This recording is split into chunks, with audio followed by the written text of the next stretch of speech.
Keyingisi pul. Pul muammo deydiganlar bo'ladi. Boshlang'ich kapital yo'q, pul bo'lmaydi.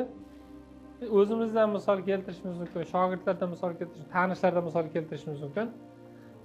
Men sizga qimmatroq misol keltiray. Saidmurod Davlatov degan odam bor. Ko'pchilik bilan Tojikistonda tug'ilgan, Rossiyada yashagan, hozir asosan Qirg'izistonda yuribdi. Biznes trener. SNGda eng kuchli biznes trenerlardan bittasi.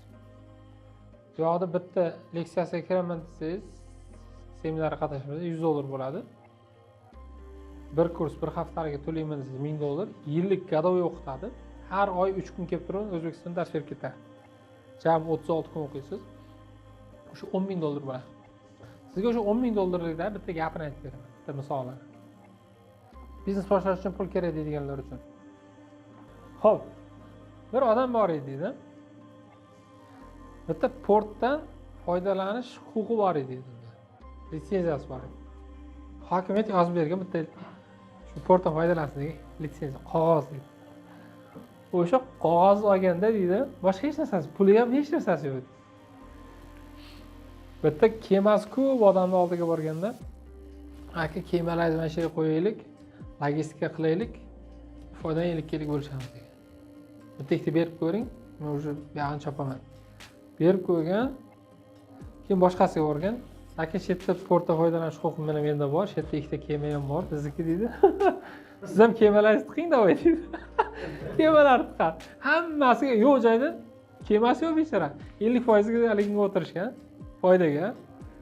Rosa yurgizgan. Hali kema ko'p bo'lgandan keyin odamlar "Oh, berib port shahar ekan" deb turib haligi logistikani ham boshlab yuborishganda, bordi keldi ko'paygandan keyin haligi topadigan puliga bitta kemalarni sotib olgan haligi bir boshda.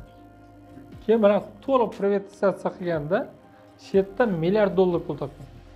Ha, kemani egasi millioner dedi. Uni milliarder dedi.